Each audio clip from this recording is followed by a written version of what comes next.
Oh, we are on. Last time I stared and I didn't realize we were on for 10 seconds. All right. So my name is Maytha Fox with TBH, Take Back Your Health, in collaboration with LCC Media. And today you can see I cannot wipe the smile on my face. I've got a special guest, a friend, and her name is Shayla. So before she introduces herself, a quick story. I don't know if she remembers. I first met her on Facebook. You were fundraising for the village school in Zimbabwe. I didn't donate much, but I thought I would at least do something. So ever since we became good friends and we're always in touch, encouraging each other. So now Shayla, she is social worker, clinical social worker, and therapist. That's what she does. But she's going to tell us who she is. Like, who is Shayla? Welcome again. Thank you. Thank you for having me, Maytha. And interestingly, I had forgotten about how we met. So thank you for bringing that back to my consciousness. Who am I? I am my grandmother's child. I think what it's impossible for me to introduce myself without acknowledging that I'm my grandmother's child and obviously my mother's child, because for my grandmother to have access to me, someone had to usher me into this world. My grandparents raised me since I was 6 months old, which is why they are very important to me. There's no me without them. In Ubuntu language, we often say I am because they are. So that's who Shayla is. I'm my grandmother's child. I'm the oldest child in a sibling of 5. And the other identity that matters the most, which is part of my why, is that I am a mother of 3. And I think that part of my identity perhaps is very tied to why I do what I do and how I do it the way I do it. Beyond all the titles, because I think it's easy to talk about what we do, but oftentimes many of us struggle to say who we are.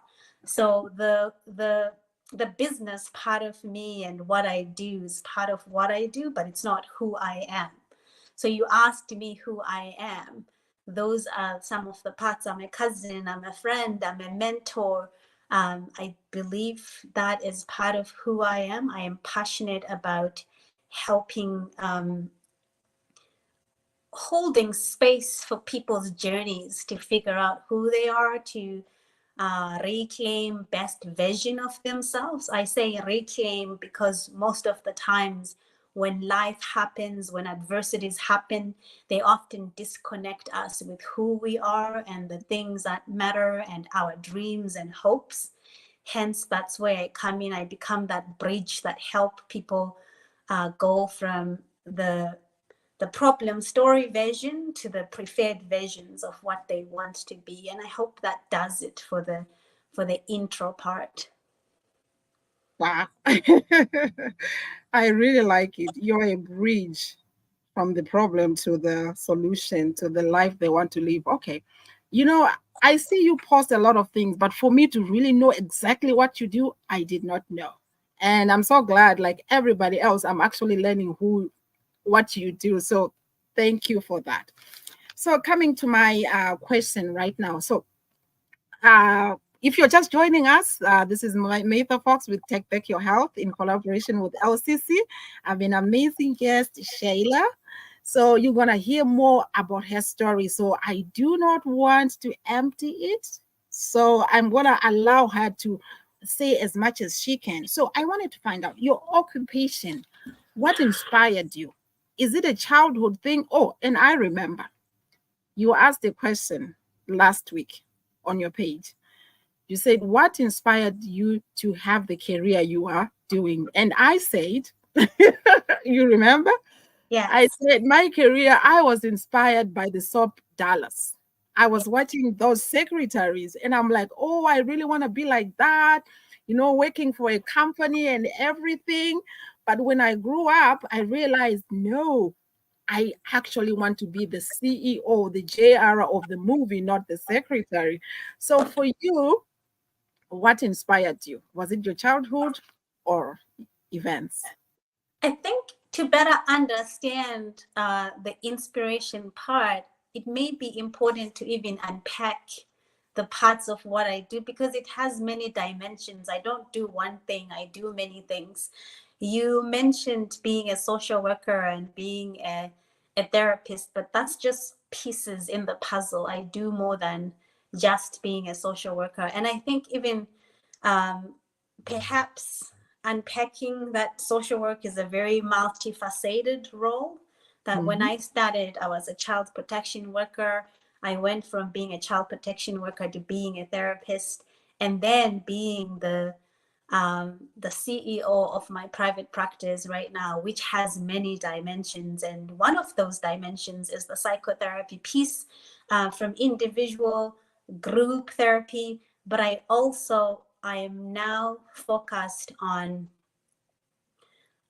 organizational wellness because I realized that most people leave their jobs because either it's a toxic work environment or there's no work-life balance. Everybody has their story about why they choose to work for themselves. So hence, I now focus on workplace psychological health and safety, from consultation to the advisory piece. Those are some of the pieces that I now do, branching off from the social work and therapy piece, which again, my job, my 9 to 5 did not allow me to do that. What inspired me?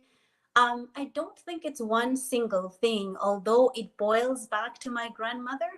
In my upbringing, my grandmother as a teacher was not just a teacher who focused on the academics. She was so grounded and planted in the community, very involved.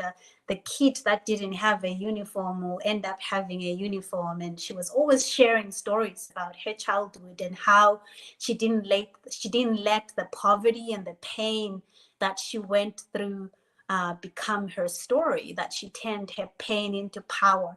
So I do think that there's an aspect of that, although I wasn't conscious of it, that influenced me into having this career choose me. I don't think I chose it. I think it chose me because I didn't even know what social work was when I was in Zimbabwe, to be honest.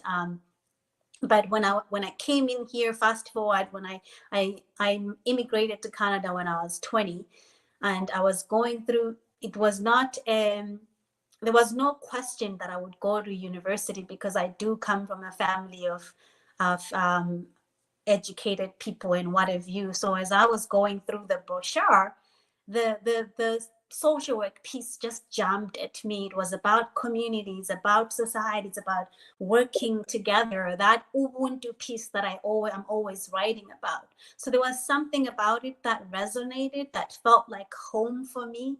So hence me saying, I think social work chose me instead of me choosing it. So I don't think it's one inspiration, but I think it has more to do with my childhood and how I was raised. And I remember my grandparents not just being about me, myself, and I, but it was always about them and the community. So whatever I chose to do, or whatever chose me, had to do with me being connected in the community and knowing that I'm not self-made. I'm community-made.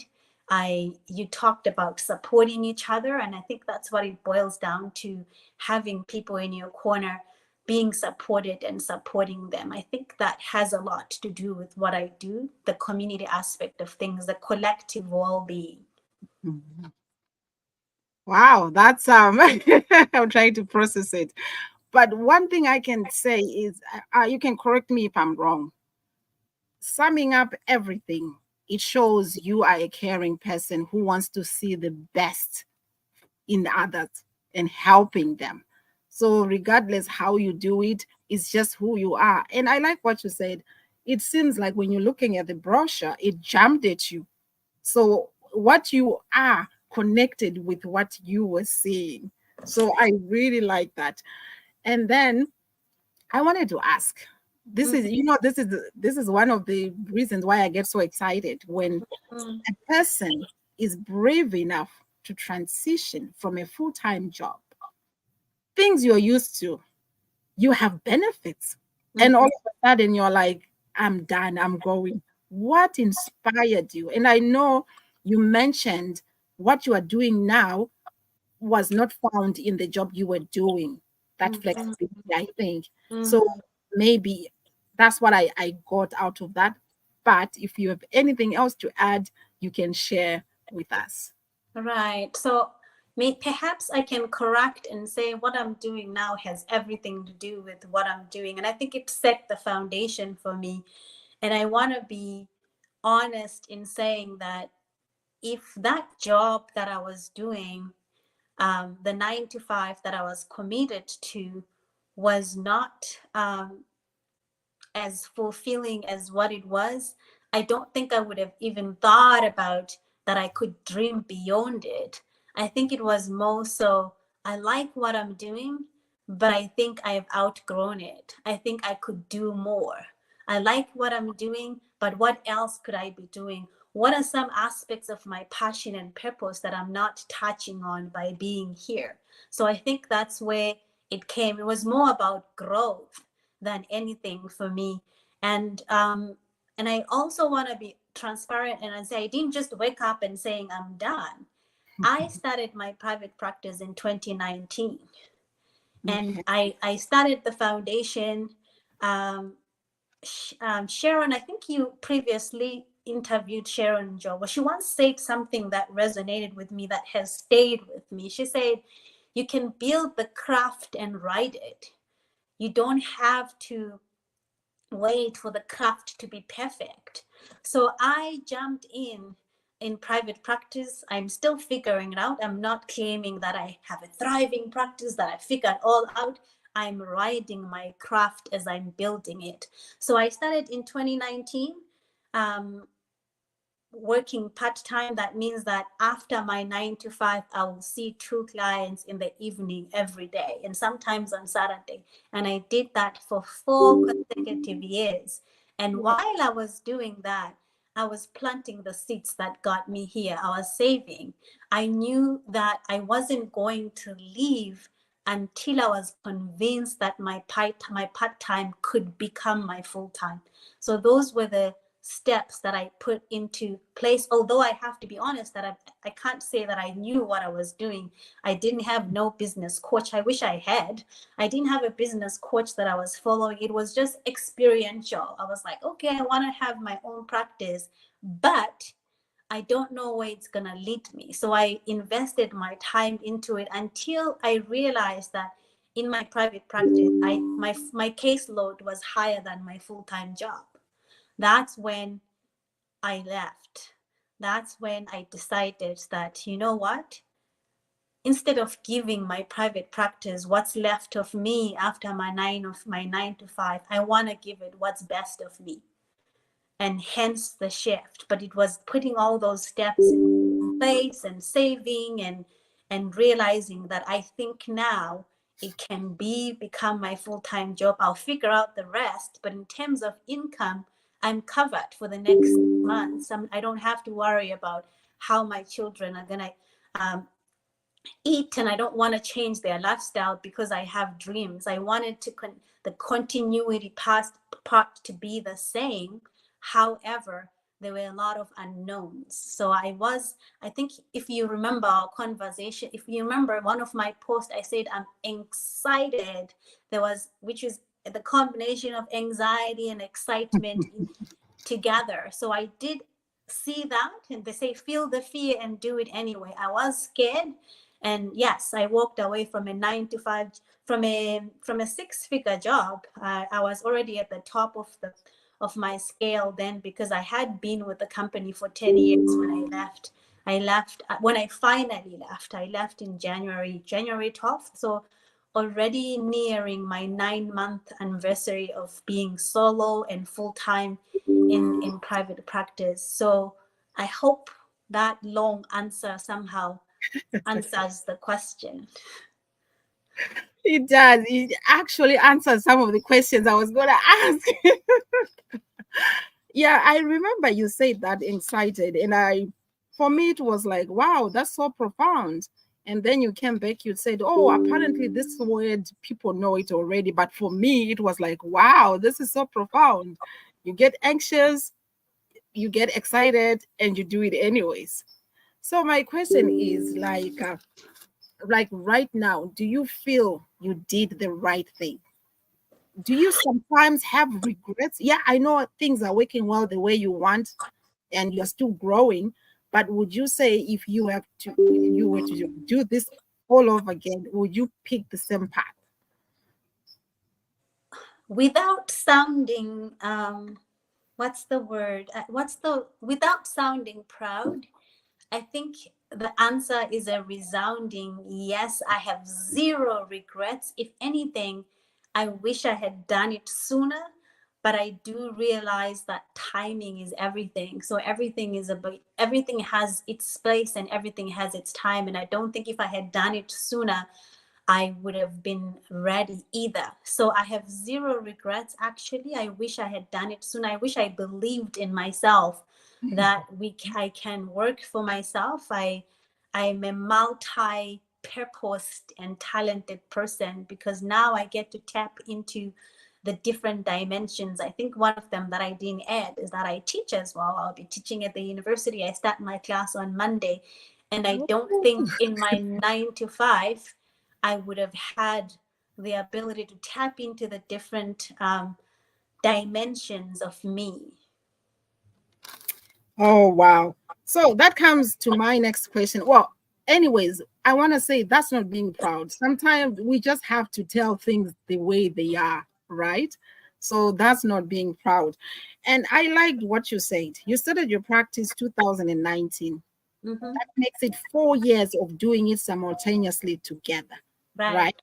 But some of us, we look at Shayla, oh, she's thriving in her own practice. You know what is doable? Then I just jump. So Mm-hmm. I just learned that proper planning and also what you did, you made sure you had enough clients in your private practice before Mm-hmm. you made the final jump. And Right. also you talked about savings. Mm-hmm. And this is also going into the next question I was going to ask you. If Mm-hmm. somebody was in your position, like is in your position, you were right there, and they Mm-hmm. say, Shayla, I want to quit my job. You did it. Why can't I do it? What advice can you give the person? I'm always cautious about advices because I know that there is no one size fits all. Metha's story could be different from Shayla. I know people who were just tired and they chose their mental health um, over a six-figure job or benefits and what have you. They jumped without my plan and they still made it. So I think that it's important that even as I'm saying, even as I share the tips and what have you, that I acknowledge that every person's path is going to be different depending on their circumstances. Because to tell somebody who is burnt out and who's experiencing some moral injury, and a moral injury is when our personal values and professional values are not in alignment. So to tell somebody who has a combination of a moral injury and a burnout to wait 5 years like I did saving would be telling them that a job is more important than their mental health. So I think the first advice is um, you know the cuts that you're dealing with. So start from there, knowing that your journey does not have to look like Shayla and Metha's. So what are you dealing with? And look into that for you and look at what's practical for you. So for me, I was fortunate enough that I could do it the way that I did it. But for people that have the choice or have the privilege to have a 9 to 5 that allows you to, because for instance, if I was a nurse, there's no way I would have been able to do my private practice in the evenings when I'm doing shift work. I had a job that I knew that was predictable enough that at 4:30 I can take my bag and come home. So if I have a client that's scheduled at 5, I know that I'm going to be there. But I also want to mention the piece that obviously I couldn't have done it by myself. I had, if I had my child in school, I knew that my husband's picking them up, so I can show up for my clients and what have you. So it's all those pieces, the social capital that Sharon shared about. So who's part of your support system, and putting all those pieces in place, because you can have a private practice and full caseload, but if you have no one watching your kids, how's that gonna work? Yeah. So it's all those pieces together to say, what is your story and what do you need? When you look at your dreams, yes, they are valid, but what do you need? What's the bridge that you need from to go from where you are to the dreams that you need? I think really that's what it boils down to, because to prescribe that what I did is what's gonna work for everybody True. would be what's the word? Would be very presumptuous. Wow, you always think outside the box. That's a really amazing answer. And actually, it's going to answer one of the questions I was going to ask. I was going to ask about balance. Like right Mm-hmm. now, you have a private practice, you've got kids, Mm-hmm. and now you're talking about teaching at the university. Mm-hmm. You've said now, kind of answered, you can extend on that if you Mm-hmm. feel there's something else. But I feel like your systems are in place already. But now that you are adding something else, Mm-hmm. feel you still have the right systems. Right, right. Okay. So I think that one of the things that we miss as people when it comes to careers and jobs is the passion and purpose piece. So if what you're doing is attached to your purpose and passion, in most cases it doesn't feel like a job. You enjoy what you're doing, and when we enjoy what we're doing and we feel fulfilled, it's different than a job that just pays your bills and there's no attachment, there's no emotional attachment to it, there's no passion for it. So for me, coming from a family of teachers, I come from a lineage of teachers. Doing workshops and teaching and all of that is really part of my passion. So that was missing in the puzzle. The piece that's missing with the teaching stories, that I got invited to teach 2 years ago, but I haven't been saying yes to the courses that they've been offering me because I was not passionate about them. I only said yes now because they sent to me a course that is very attached to the things that I'm passionate about. That's Afrocentric social work. So I'm going to be teaching the Ubuntu ways of being and knowing and what have you. And it took 2 years. If I had just said yes long time ago, it probably wouldn't have felt fulfilling because I'll be teaching for the sake of teaching, but there's no passion there, there's no purpose there. So Mondays, I don't do any psychotherapy. It's for because I supervise other clinicians as well. That's the other piece that I forgot to mention. I'm a board approved clinical supervisor. I supervise other therapists in their practices. So Monday, I don't do psychotherapy. So the class that I'm teaching falls on Monday, which means it's all workshop related, it's all supervision related, and it's not a heavy day because I'm not doing any psychotherapy. I'm not listening to any stories of trauma or anything. It's really related to other people's practices, supporting them. So I can say without a yes, I do think that balance is overrated though. However, I'm in control of my schedule. I can start my day at 10 if I know that today it's going to be a long day. When I was on a 9 to 5, when you're told to jump, you don't ask why, you ask how high. When the daycare calls me and say your child is throwing up and we've tried everything that we can you come, I have to talk to a boss. Now I am the boss. I make those decisions. My child told me today that, hey mom, we're going to Drumheller in June, and I said, oh, the boss approves it. And so that's really the difference, and I think that's the medicine that I was missing in you. There comes a time in your life where there's power in you being in control of your schedule and what you do and how you do it. I even choose what I want to focus on, and the people I want to work with. It's the things I'm passionate about. So now there's meaning behind every decision that I make. I don't partner and work with everybody. It has to be aligned with my values so that it continues to be meaningful. Well said. We only have 3 minutes. Honestly, I want to thank you because I know your schedule is tight, but you showed up. And what you said about your like your when I see you posting about your girls, I can see you love your family. And when I proposed 8 o'clock, you said that's my family time. That's Right. very impressive. That's very Right. impressive.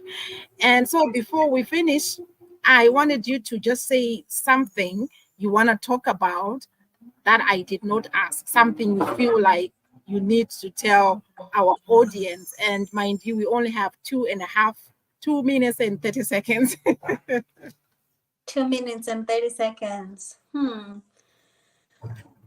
Um, I think there's something to be said about knowing who we are, because So if you know who you are, it doesn't matter what others say about you or what the world requires of you, which is why when I was asked to teach certain courses, I didn't have to think about it. I just said no because I knew what I was looking for. I knew what I was passionate about.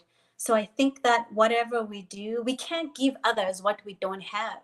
oh yeah. So it's very important that we invest in our own self development, in our own self care. And I want to put it out there that I am a therapist who is in therapy. And I think that's part of my superpower, because I'm not coming here on a high horse saying I have life figured. I'm actually coming in with humility saying, I know I have things that I still have to work on.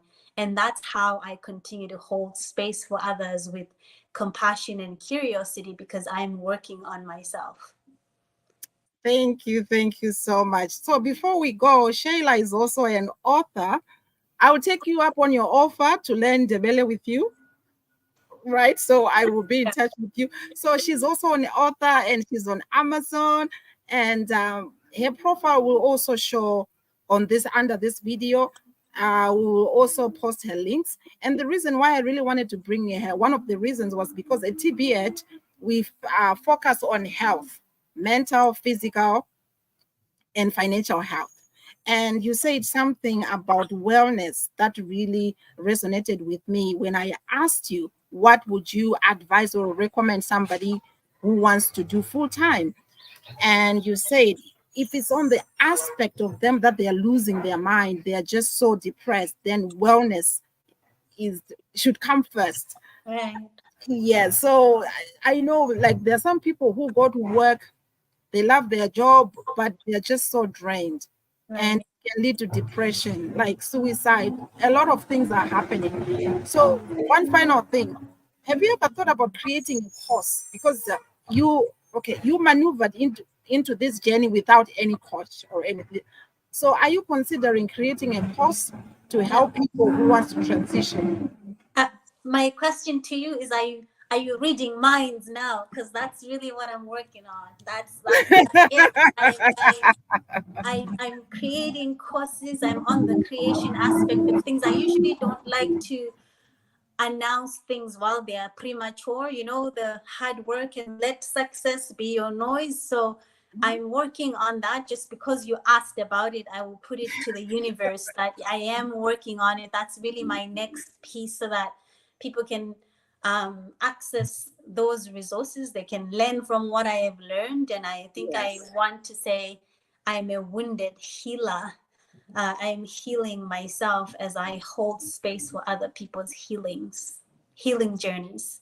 Powerful. I know I will keep on asking and asking because for me, I needed to know more, but that's okay.